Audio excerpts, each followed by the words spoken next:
This was the kind of prison where people would kill over the smallest thing. A bounty that large was a golden opportunity for every inmate. Ken wasn't even safe while eating. Every prisoner wanted to kill him and claim the reward. But every fight, every injury, and every brutal attack had made him stronger than ever before.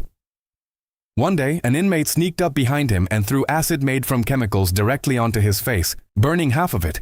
Even after such a horrific attack, the court extended his sentence by 2 more years and locked him in solitary confinement for 5 weeks.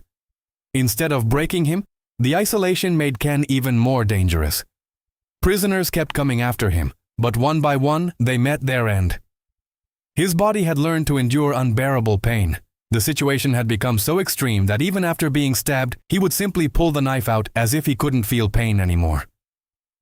Soon he became a nightmare not only for the inmates but also for the prison guards. He no longer feared the officers. Instead, he fought back against them. As punishment, the court added another year to his sentence and locked him inside a sealed cell for 6 months.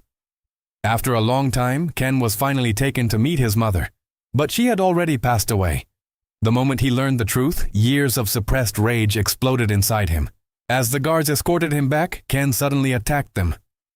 He turned everything within reach into a weapon. The man standing in the corner didn't even dare fight back. Within moments, Ken had freed himself and escaped without looking back.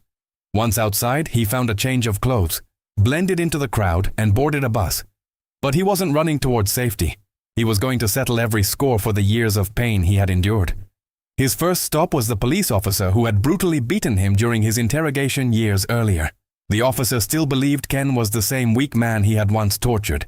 He had no idea that the man standing before him had become the most dangerous prisoner in the entire prison. The officer attacked with all his strength, but he couldn't last long. Within moments, Ken overpowered him and left him completely defeated. After that, Ken headed straight to Lincoln's hideout. A security guard outside the club stopped him and demanded to see his membership card. Ken responded the only way he knew best. He took the guard down and walked straight into the club. Inside, he calmly ordered a drink from the woman behind the counter. None of the gangsters realized that their time had finally come.